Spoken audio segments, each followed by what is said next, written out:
Bonjour à toutes et à tous, je m'appelle Prénom Marlène, parce que mon prénom, c'est Marlène. Je suis une artiste engagée à la suite du Christ. C'est Sainte Thérèse de Lisieux, dont on va découvrir les écrits, qui m'a appelée à cette mission de disposer tous mes talents au service de l'Évangile. Ce qui s'est transformé en un véritable écosystème, spectacle musical en tournée, albums, séries humoristiques Bonne Nouvelle sur KTO et plusieurs livres dont Thérèse de Lisieux et vous, aux éditions Marine Nazareth. C'est pour ça que je suis très heureuse de vous présenter aujourd'hui son propre livre, le best-seller aux plus de 500 millions d'exemplaires vendus à travers le monde, Histoire d'une âme. C'est un manuscrit autobiographique que Thérèse a commencé à écrire en 1895, à l'âge de 22 ans, c'est-à-dire 2 ans avant qu'elle ne meure de la tuberculose. Thérèse a vécu il y a plus d'un siècle et pourtant son message est d'une actualité saisissante. Elle n'aura passé que 24 ans parmi nous, ce qui me fait souvent la surnommer la sainte patronne des raccourcis.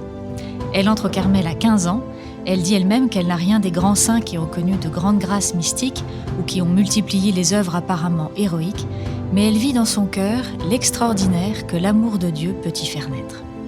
Sa vie, son message et sa présence connaissent encore aujourd'hui un rayonnement exceptionnel. J'espère vous donner le goût de la lire, la joie d'emprunter sa petite voix de confiance et d'amour, elle qui est déclarée docteur de l'Église en sciences de l'amour, et aussi vous transmettre le désir de la prier dans une espérance assurée. Nous allons vivre 4 épisodes ensemble autour de son livre. Et pour ce premier épisode, j'ai choisi de vous lire 2 extraits. Nous allons commencer par le commencement, le tout début de son manuscrit. Vous allez voir que Thérèse commence rapidement avec une première métaphore florale. Loin d'être naïf, ce texte est d'une grande profondeur.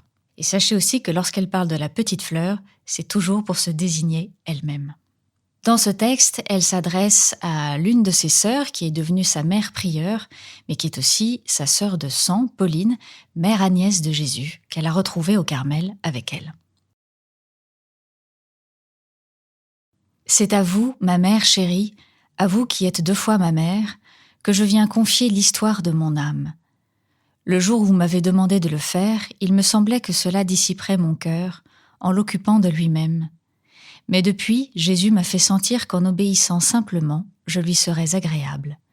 D'ailleurs, je ne vais faire qu'une seule chose, commencer à chanter ce que je dois redire éternellement, les miséricordes du Seigneur. Avant de prendre la plume, je me suis agenouillée devant la statue de Marie, celle qui nous a donné tant de preuves des maternelles préférences de la Reine du Ciel pour notre famille. Je l'ai suppliée de guider ma main, afin que je ne trace pas une seule ligne qui ne lui soit agréable. Ensuite, ouvrant le Saint-Évangile, mes yeux sont tombés sur ces mots. Jésus étant monté sur une montagne, il appela à lui ceux qui lui plut et ils vinrent à lui. Voilà bien le mystère de ma vocation, de ma vie tout entière, et surtout le mystère des privilèges de Jésus sur mon âme. Il n'appelle pas ceux qui en sont dignes, mais ceux qui lui plaît, ou comme le dit saint Paul, Dieu a pitié de qui il veut et il fait miséricorde à qui il veut faire miséricorde. Ce n'est donc pas l'ouvrage de celui qui veut ni de celui qui court, mais de Dieu qui fait miséricorde. Longtemps je me suis demandé pourquoi le bon Dieu avait des préférences, pourquoi toutes les âmes ne recevaient pas un égal degré de grâce. Je m'étonnais, en le voyant prodiguer des faveurs extraordinaires aux saints qu'il avait offensés, comme saint Paul, saint Augustin, et qu'il forçait pour ainsi dire à recevoir ses grâces. Ou bien en lisant la vie de saints que notre Seigneur s'est plu à caresser du berceau à la tombe, sans laisser sur leur passage aucun obstacle qui les empêchât de s'élever vers lui, et prévenant ces âmes de telles faveurs qu'elles ne pouvaient ternir l'éclat immaculé de leur robe baptismale. Je me demandais pourquoi les pauvres sauvages, par exemple, mouraient en grand nombre avant d'avoir même entendu prononcer le nom de Dieu. Jésus a daigné m'instruire de ce mystère. Il a mis devant mes yeux le livre de la nature, et j'ai compris que toutes les fleurs qu'il a créées sont belles, que l'éclat de la rose et la blancheur du lys n'enlèvent pas le parfum de la petite violette ou la simplicité ravissante de la pâquerette. J'ai compris que si toutes les petites fleurs voulaient être des roses, la nature perdrait sa parure printanière, les champs ne seraient plus émaillés de fleurettes. Ainsi en est-il dans le monde des âmes qui est le jardin de Jésus. Il a voulu créer les grands saints, qui peuvent être comparés aux lys et aux roses, mais il en a créé aussi de plus petits, et ceux-ci doivent se contenter d'être des pâquerettes ou des violettes, destinées à réjouir les regards du bon Dieu lorsqu'il les abaisse à ses pieds. La perfection consiste à faire sa volonté, à être ce qu'il veut que nous soyons. J'ai compris encore que l'amour de notre Seigneur se révèle aussi bien dans l'âme la plus simple, qui ne résiste en rien à sa grâce, que dans l'âme la plus sublime. En effet, le propre de l'amour étant de s'abaisser, si toutes les âmes ressemblaient à celles des saints docteurs qui ont illuminé l'Église par la clarté de leur doctrine, il semble que le bon Dieu ne descendrait pas assez bas en venant jusqu'à leur cœur. Mais il a créé l'enfant qui ne sait rien et ne fait entendre que de faibles cris. Il a créé le pauvre sauvage, n'ayant pour se conduire que la loi naturelle, et c'est jusqu'à leur cœur qu'il daigne s'abaisser. Ce sont là ces fleurs des champs dont la simplicité le ravit. En descendant ainsi, le bon Dieu montre sa grandeur infinie. De même que le soleil éclaire en même temps les cèdres et chaque petite fleur comme si elle était seule sur la terre, de même notre Seigneur s'occupe aussi particulièrement de chaque âme que si elle n'avait pas de semblable. Et comme dans la nature, toutes les saisons sont arrangées de manière à faire éclore au jour marqué la plus humble pâquerette, de même, tout correspond au bien de chaque âme. Sans doute, ma mère chérie, vous vous demandez avec étonnement où je veux en venir, car jusqu'ici je n'ai rien dit encore qui ressemble à l'histoire de ma vie. Mais vous m'avez demandé d'écrire sans contrainte ce qui me viendrait à la pensée. Ce n'est donc pas ma vie proprement dite que je vais écrire, ce sont mes pensées sur les grâces que le bon Dieu a daigné m'accorder. Je me trouve à une époque de mon existence où je puis jeter un regard sur le passé. Mon âme s'est mûrie dans le creuset des épreuves extérieures et intérieures. Maintenant, comme la fleur fortifiée par l'orage, je relève la tête et je vois qu'en moi se réalisent les paroles du psaume 22. Le Seigneur est mon pasteur, je ne manquerai de rien. Il me fait reposer dans des pâturages agréables et fertiles. Il me conduit doucement le long des eaux. Il conduit mon âme sans la fatiguer. Mais lors même que je descendrai dans la vallée de l'ombre de la mort, je ne craindrai aucun mal, parce que vous serez avec moi, Seigneur. Il me semble que si une petite fleur pouvait parler, elle dirait simplement ce que le bon Dieu a fait pour elle, sans essayer de cacher ses bienfaits. Sous le prétexte d'une fausse humilité, elle ne dirait pas qu'elle est disgracieuse et sans parfum, que le soleil lui a ravi son éclat et que les orages ont brisé sa tige, alors qu'elle reconnaîtrait en elle-même tout le contraire. La fleur qui va raconter son histoire se réjouit d'avoir à publier les prévenances tout à fait gratuites de Jésus. Elle reconnaît que rien n'était capable en elle d'attirer ses regards divins et que sa miséricorde seule a fait tout ce qu'il y a de bien en elle. C'était donc la présentation de Thérèse par elle-même de son livre, avec beaucoup d'humilité et aussi de vérité. Pas de fausse modestie. Tout lui est arrivé par miséricorde, elle reconnaît elle-même qu'elle n'est pas mieux que les autres. Et c'est un grand encouragement pour nous, elle nous montre qu'il n'y a pas besoin d'être saint pour devenir saint. C'est un chemin, et elle va nous témoigner de toutes ces grâces que Dieu a fait lui-même, puisqu'il les fait à ceux qui lui plaît de manière gratuite, comme elle le dit au début de son introduction. Alors ça ne veut pas forcément dire qu'il y en a à qui ça ne lui plaît pas de donner son amour, au contraire. Il donne son amour parce que ça lui plaît, ça veut dire qu'il le donne par plaisir et par miséricorde, et non par mérite. Et puis elle nous dessine un chemin de sainteté qui est très beau avec son exemple des fleurs, qui est aussi une façon pour nous de regarder la sainteté différemment et de découvrir son chemin sans forcément chercher à nous comparer. On peut avoir ce réflexe de vouloir prendre exemple jusqu'au fait de photocopier ou de se dire « voilà ce qu'a fait cette personne sainte ou qu'on admire, et donc il faut faire la même chose ». Certes, ce sont des exemples qui peuvent nous inspirer, mais là où elle veut porter notre attention, c'est sur ce qui motive ses actions et sur ce qui vient nourrir, ce qui fait qu'il va y avoir quelque chose du reflet de Dieu dans les actions de ces personnes et dans ce qu'ils vivent. Et en l'occurrence, le reflet de la miséricorde de Dieu. Et donc c'est très beau parce qu'elle prend cette métaphore des fleurs, des lys et des roses qui paraissent plus spectaculaires que les petites pâquerettes et les violettes. Et c'est très moderne Bon, j'imagine qu'à son époque aussi, il y avait un attachement à l'apparence, mais aujourd'hui, on peut dire qu'avec la vidéo et les réseaux sociaux, on est encore plus attaché peut-être à l'apparence et aux formes que prennent les choses. Et elle prend spécifiquement cet exemple-là, et elle met en valeur la beauté de la variété. Finalement, si on était tous que des roses, on serait des clones, ou tous que des lys, on serait tous pareils. Et ce qu'elle veut nous dire, c'est que la beauté est dans la différence. Et moi, en tant que musicienne, ça m'a fait penser à l'harmonie dans la composition. Si on n'avait qu'une seule note de musique, ce serait quand même très pauvre. Et il n'y aurait pas beaucoup de musique à écrire. On écrirait des rythmes différents, mais il n'y aurait pas de musique, il n'y aurait plus de thème. Il n'y aurait plus d'orchestration, il n'y aurait plus d'accompagnement. Et ce qui est beau en musique, eh bien, ce sont toutes les notes qui forment ce qu'on appelle l'harmonie, c'est-à-dire l'écriture des notes à la verticale, qui forment les accords qui vont accompagner la mélodie qu'on chante d'une chanson, par exemple. Et finalement, en prenant cet exemple de la nature, c'est un peu la même chose. S'il y avait que des lys ou que des roses, on perdrait toute la richesse et la profondeur de Dieu qui se déploie dans la variété des espèces de roses, comme elle se déploie dans la variété des notes et des accords, qui vont aussi provoquer des émotions différentes en fonction de l'assemblement qu'on va faire de ces différentes notes, et ça va être la même chose dans la nature. Et puis elle a cette phrase qui est vraiment phare, je dirais, qui est au centre de son texte, qui vient éclairer cette vision qu'on peut avoir, cet attachement qu'on peut avoir sur l'apparence, sur se dire est-ce qu'il vaut mieux pas être une rose qu'une violette. Elle nous dit « La perfection consiste à faire sa volonté, donc la volonté de Dieu, à être ce qu'il veut que nous soyons. » Et ça, c'est très beau parce que finalement, pour elle, la perfection ne tient pas à la forme qu'on a, mais dans le fait de vivre pleinement dans l'union avec Dieu. Et donc, à partir de là, peu importe la forme, on peut changer de regard. En fait, c'est une vraie conversion du regard à laquelle elle nous invite. On n'a plus à se dire, peut-être qu'on a une préférence pour la rose par rapport à la violette. C'est les goûts et les couleurs.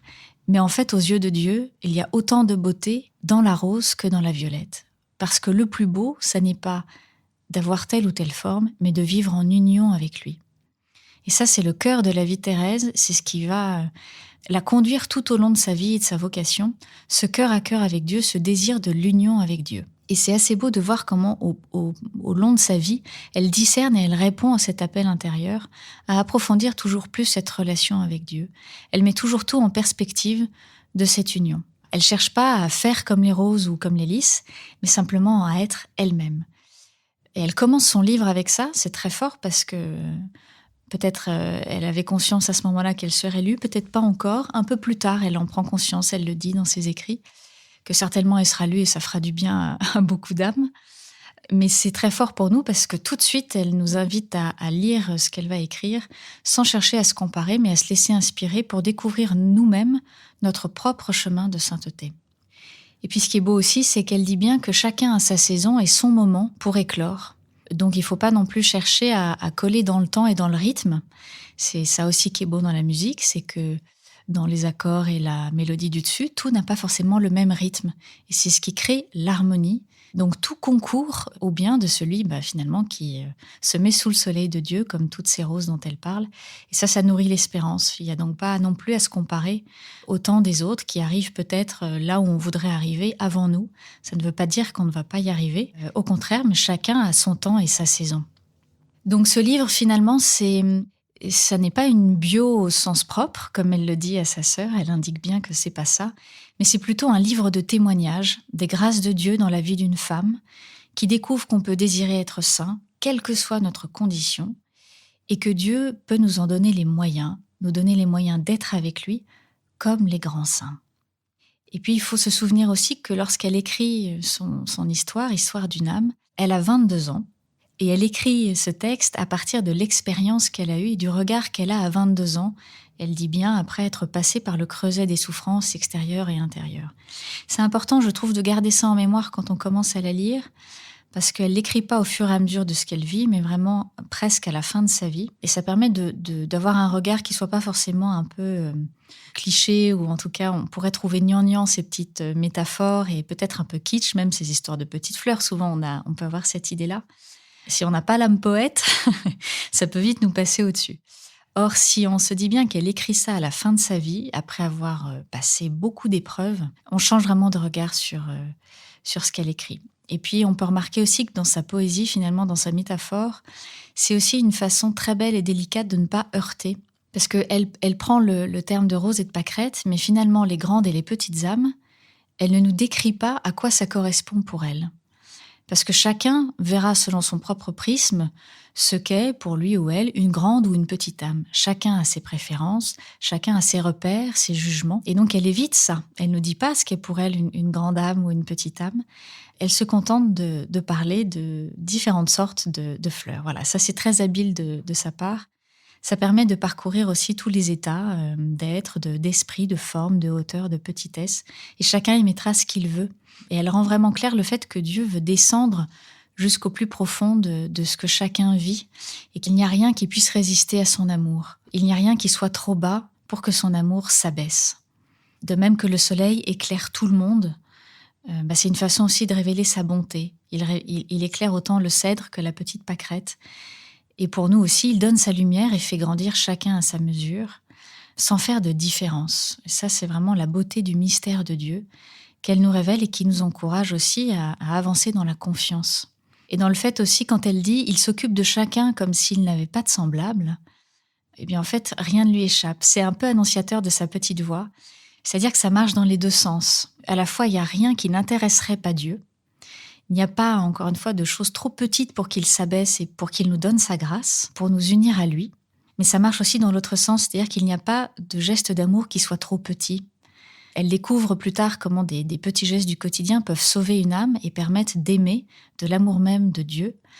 Eh bien, ces gestes, là aussi, on n'a pas à juger de la forme qu'ils ont.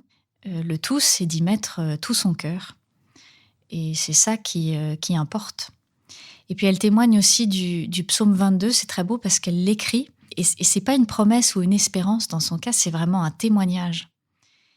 Et donc ça aussi, c'est plein d'espérance pour nous quand on le lit, on va pouvoir découvrir comment ça s'est fait chez elle, et c'est une façon de nous dire, en fait c'est possible pour moi, donc c'est possible pour vous aussi. Maintenant, je vais vous lire un autre extrait, un petit peu plus tard dans son manuscrit, où elle va parler de ce qu'on appelle la grâce de Noël, et puis de son désir du salut des pécheurs qui suit, le texte se suit naturellement. Il faut savoir qu'elle perd sa maman quand elle a 4 ans et demi, et puis ses sœurs aînées, les unes après les autres, partent au Carmel. Et donc elle vit une grande douleur intérieure et une hypersensibilité maladive. Elle a même une maladie un peu étrange qui fait peur un peu à tout le monde. Elle vit à un moment donné une guérison dans son corps par la Vierge Marie, mais sa force d'âme qu'elle avait enfant, eh bien, elle l'a perdue et elle est donc d'une sensibilité qui lui rend le quotidien très compliqué. Et donc, elle raconte ce qui lui arrive un soir de Noël. « S'il m'arrivait de faire involontairement une petite peine à une personne que j'aimais, au lieu de prendre le dessus et de ne pas pleurer, ce qui augmentait ma faute au lieu de la diminuer, je pleurais comme une madeleine, et lorsque je commençais à me consoler de la chose en elle-même, je pleurais d'avoir pleuré. Il fallut que le bon Dieu fasse un petit miracle pour me faire grandir en un moment. Et ce miracle, il le fit au jour inoubliable de Noël.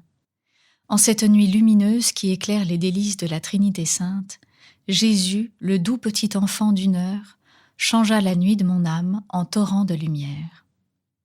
En cette nuit où il se fit faible et souffrant pour mon amour, il me rendit forte et courageuse. Il me revêtit de ses armes, et depuis cette nuit bénie, je ne fus vaincue en aucun combat, mais au contraire, je marchais de victoire en victoire et commençais, pour ainsi dire, une course de géants. Ce fut le 25 décembre 1886 que je reçus la grâce de sortir de l'enfance, en un mot, la grâce de ma complète conversion. Nous revenions de la messe de minuit où j'avais eu le bonheur de recevoir le Dieu fort et puissant. En arrivant au buissonnet, je me réjouissais d'aller prendre mes souliers dans la cheminée. Cet antique usage nous avait causé tant de joie pendant notre enfance que Céline voulait continuer à me traiter comme un bébé puisque j'étais la plus petite de la famille. Je fais une parenthèse parce que je me rends compte que je ne vous ai pas précisé 2 choses. La première, c'est que les Buissonnets, c'est la maison familiale. Et la deuxième, c'est que Céline, c'est l'une de ses sœurs les plus proches, où elle dit souvent que c'est sa sœur d'âme. Je reprends. Papa aimait à voir mon bonheur, à entendre mes cris de joie en tirant chaque surprise des souliers enchantés, et la gaieté de mon roi chéri augmentait beaucoup mon bonheur. Mais Jésus, voulant me montrer que je devais me défaire des défauts de l'enfance, m'en retira aussi les innocentes joies. Il permit que papa, fatigué de la messe de minuit, éprouva de l'ennui en voyant mes souliers dans la cheminée, et qu'il dit ces paroles qui me percèrent le cœur. Enfin, heureusement que c'est la dernière année. Je montai alors l'escalier pour aller défaire mon chapeau. Céline, connaissant ma sensibilité et voyant des larmes briller dans mes yeux, eut aussi bien envie d'en verser, car elle m'aimait beaucoup et comprenait mon chagrin. « Ô Thérèse, me dit-elle, ne descends pas, cela te ferait trop de peine de regarder tout de suite dans tes souliers. » Mais Thérèse n'était plus la même. Jésus avait changé son cœur. Refoulant mes larmes, je descendis rapidement l'escalier et, comprimant les battements de mon cœur, je pris mes souliers et, les posant devant papa, je tirai joyeusement tous les objets, ayant l'air heureuse comme une reine. Papa riait, il était aussi redevenu joyeux et Céline croyait rêver. Heureusement, c'était une douce réalité. La petite Thérèse avait retrouvé la force d'âme qu'elle avait perdue à 4 ans et demi, et c'était pour toujours qu'elle devait la conserver. En cette nuit de lumière commença la 3e période de ma vie, la plus belle de toutes, la plus remplie des grâces du ciel. En un instant, l'ouvrage que je n'avais pu faire en 10 ans, Jésus le fit, se contentant de ma bonne volonté qui jamais ne me fit défaut. Comme ses apôtres, je pouvais lui dire « Seigneur, j'ai péché toute la nuit sans rien prendre. » Plus miséricordieux encore pour moi qu'il ne le fut pour ses disciples, Jésus prit lui-même le filet, le jeta et le retira rempli de poissons. Il fit de moi un pêcheur d'âmes. Je sentis un grand désir de travailler à la conversion des pécheurs, désir que je n'avais pas senti aussi vivement. Je sentis, en un mot, la charité entrer dans mon cœur, le besoin de m'oublier pour faire plaisir, et depuis lors, je fus heureuse. Et voilà la grâce de Noël pour Thérèse. Cette guérison est vraiment fondamentale dans sa vie. Elle retrouve cette force d'âme, comme elle le dit, qu'elle avait perdue. Et en même temps, c'est déjà une révélation de son mystère de religieuse, puisqu'elle s'appellera Thérèse de l'Enfant Jésus. C'est tout le mystère de Noël qui se découvre à elle dans cette guérison intérieure. C'est déjà sa petite voix de confiance et d'amour, de l'Enfant Jésus qui s'en remet dans un abandon profond au Père qui lui est révélé à cet instant-là. Et puis c'est aussi le déploiement de ce qu'elle nous a dit dans l'introduction, dans le fait que l'amour s'abaisse, que rien ne résiste à cet amour qui s'abaisse, et qu'il s'abaisse pour relever, pour rendre fort. C'est au moment où le Christ s'incarne et qu'elle communie à son corps à la messe, qu'elle retrouve sa force et un courage véritablement divin. Et puis ce qui est beau aussi dans cette histoire avec ses petits souliers et son papa, c'est que finalement elle vit des attentes qui sont enfantines, mais qu'on peut avoir à tout âge. On peut avoir des attentes affectives, on attend une réaction précise de quelqu'un dans quelque chose, on n'est pas forcément libre finalement d'une situation. Et elle reçoit cette grâce de détachement grâce à l'enfant Jésus, et une grâce de liberté. Et cette liberté, c'est son cadeau dans cette guérison intérieure. Ce qui fait qu'elle peut redescendre pleine de joie et ouvrir ses petits souliers. Et cette joie va être contagieuse. Puisque finalement, c'est ça qui est beau, c'est que ce qu'elle désirait vivre au départ lui est redonné, mais de manière libre. Voilà, ça c'est vraiment un beau cadeau de Noël pour elle. Il n'y a plus cette espèce d'attache affective qui peut-être manque de chasteté, ce mot qu'on redécouvre aussi aujourd'hui, qu'on peut comprendre dans le fait de ne pas se servir de l'autre pour soi. Et bien finalement, elle était libre de la réaction de son papa, et quand il l'a vue si joyeuse, il a partagé sa joie, et puis voilà. Et ça, c'est vraiment très beau aussi. C'est une invitation pour nous à plonger dans l'Eucharistie, dans la relation à Dieu, pour pouvoir être libre dans la relation avec les autres et dans sa propre affectivité.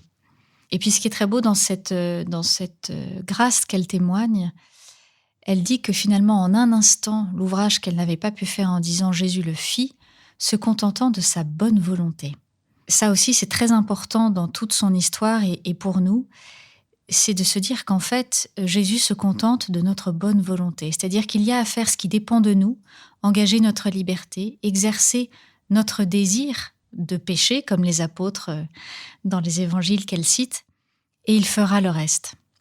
Et puis ce qui est magnifique, c'est qu'elle dit qu'elle a été au bout finalement de ses limites, elle a fait ce qu'elle a pu, elle a péché toute la nuit sans rien prendre, et plus miséricordieux encore, eh bien Jésus prit lui-même le filet, Et elle découvre, c'est assez étonnant d'ailleurs de voir une forme de bascule dans son texte, elle parle de la grâce de Noël et de sa vie, et puis d'un coup, elle nous dit en fait, il fit de moi un pêcheur d'âmes. Elle a ce grand désir de travailler à la conversion des pécheurs, et quand elle dit qu'elle sent en un mot la charité entrer dans son cœur, il faut bien l'entendre au sens que la charité avait encore à cette époque-là, parce qu'aujourd'hui, il y a un peu, c'est devenu un peu désuet. La charité, c'était vraiment le terme par excellence qui désignait l'amour même de Dieu, un amour divin, mais qui s'incarne dans le cœur humain, c'est-à-dire une communion avec l'Esprit Saint. Et ça, c'est un amour qu'elle va découvrir aussi dans l'hymne à la charité de saint Paul, qui va lui découvrir sa vocation plus tard. Mais elle en vit déjà des prémices à ce moment-là. Et elle découvre cette joie de s'oublier pour faire plaisir. Alors ça aussi, ça peut être perçu négativement, mais au contraire, ça témoigne déjà de cette assurance chez elle du fait que se donner par amour, eh bien, va lui donner la joie véritable et de voir que ça porte du fruit à la fois pour elle, mais aussi pour les autres. Et elle va en faire une expérience très forte dans sa prière pour les pécheurs qu'on va découvrir juste après. La dernière chose que je noterai dans ce passage, un peu comme dans les évangiles, quand le Christ guérit, souvent les personnes qu'il guérit d'un coup se relèvent et se mettent tout de suite à servir ou le suivent, se mettent en marche. C'est jamais une guérison juste pour une guérison, c'est une guérison qui met en mouvement, qui met en relation et qui peut faire porter du fruit dans une mission plus grande que peut-être même on n'avait pas forcément imaginé. Ça, c'est un vrai cadeau pour elle. Elle est guérie de sa force d'âme, elle retrouve la force de Dieu et en plus, eh bien, elle va connaître, elle va partager la soif du Christ et pour ça, je vous lis la suite. Un dimanche, en regardant une photographie de notre Seigneur en croix, je fus frappée par le sang qui tombait d'une de ses mains divines. J'éprouvais une grande peine en pensant que ce sang tombait à terre sans que personne ne s'empresse de le recueillir, et je résolus de me tenir en esprit au pied de la croix pour recevoir la divine rosée qui en découlait, comprenant qu'il me faudrait ensuite la répandre sur les âmes. Le cri de Jésus sur la croix retentissait aussi continuellement dans mon cœur. « J'ai soif !» Ces paroles allumaient en moi une ardeur inconnue et très vive. Je voulais donner à boire à mon bien-aimé, et je me sentais moi-même dévorée de la soif des âmes. Ce n'étaient pas encore les âmes de prêtres qui m'attiraient, mais celles des grands pécheurs. Je brûlais du désir de les arracher aux flammes éternelles. Afin d'exciter mon zèle, le bon Dieu me montra qu'il avait mes désirs pour agréables.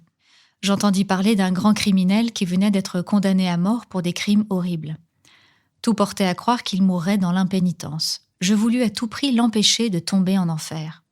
Afin d'y parvenir, j'employais tous les moyens imaginables. Sentant que de moi-même, je ne pouvais rien, j'offris au bon Dieu tous les mérites infinis de notre Seigneur, les trésors de la Sainte Église. Enfin, je priais Céline de faire dire une messe dans mes intentions, n'osant pas la demander moi-même, dans la crainte d'être obligée d'avouer que c'était pour Pranzini, le grand criminel.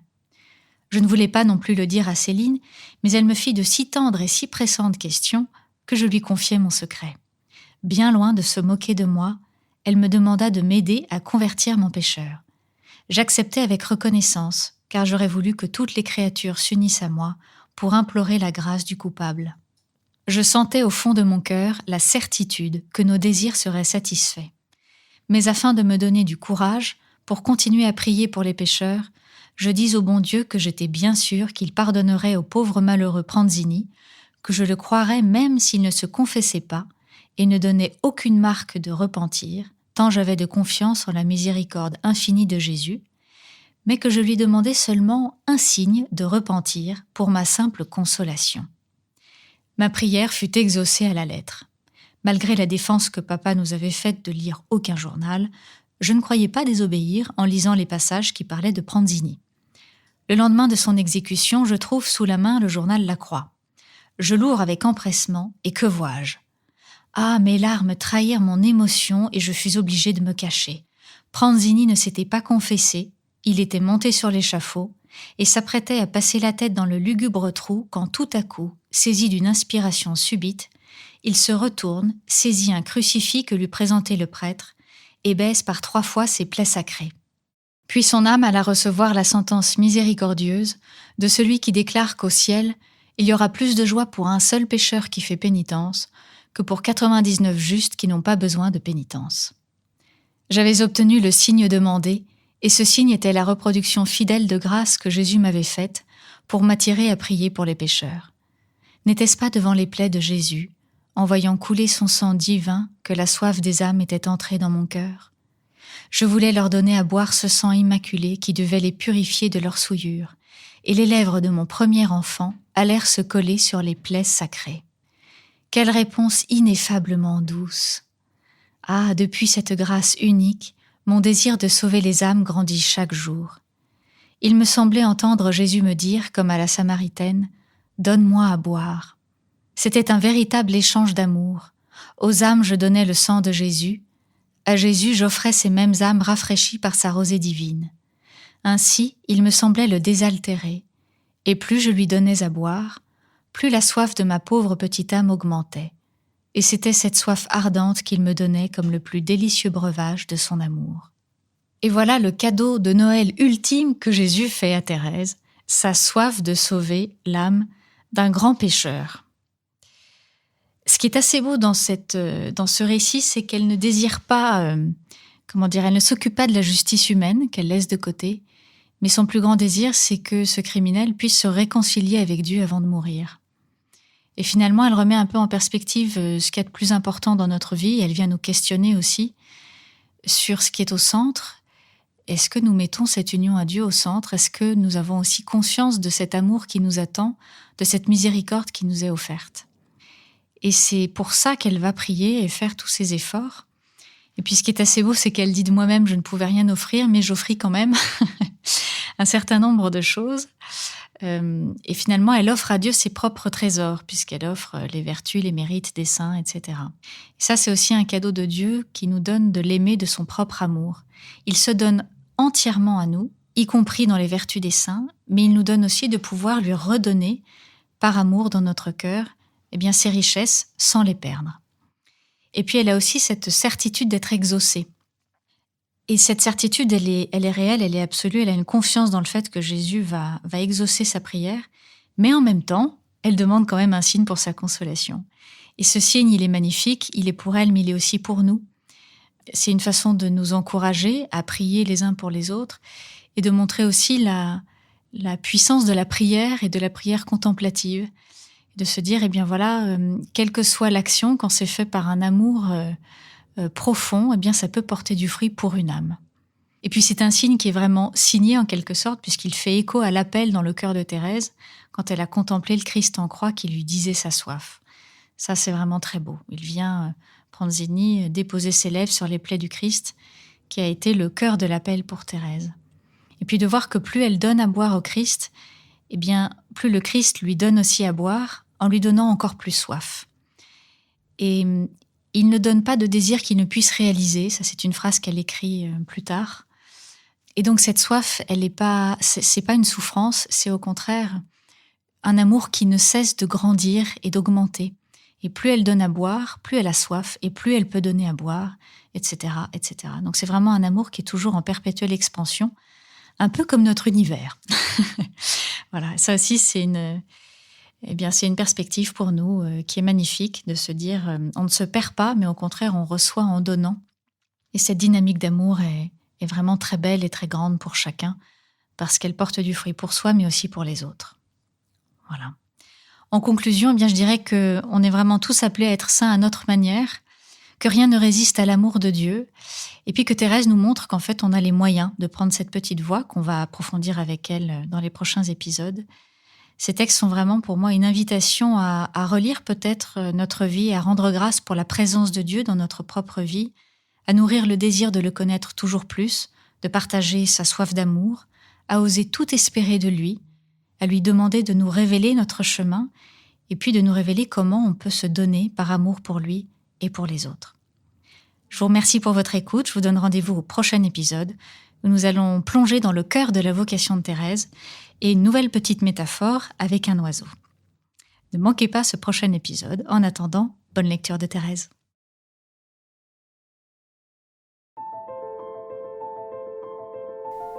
Merci Prénom Marlène de nous faire entrer dans l'intimité de la petite Thérèse par l'histoire de son âme. Son témoignage profond et lumineux révèle comment la sainteté se vit dans les gestes simples, dans l'humilité et la confiance en Dieu. Sa petite voix fait naître une espérance et une joie profonde et nous rappelle que chacun peut orienter sa vie vers lui à chaque instant et viser la sainteté.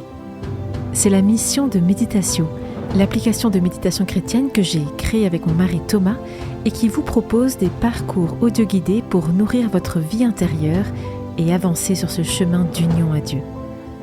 N'hésitez pas à aller découvrir tous ces programmes sur Méditatio et je vous souhaite une belle journée et vous dis à bientôt pour un nouvel épisode de Lecture spirituelle.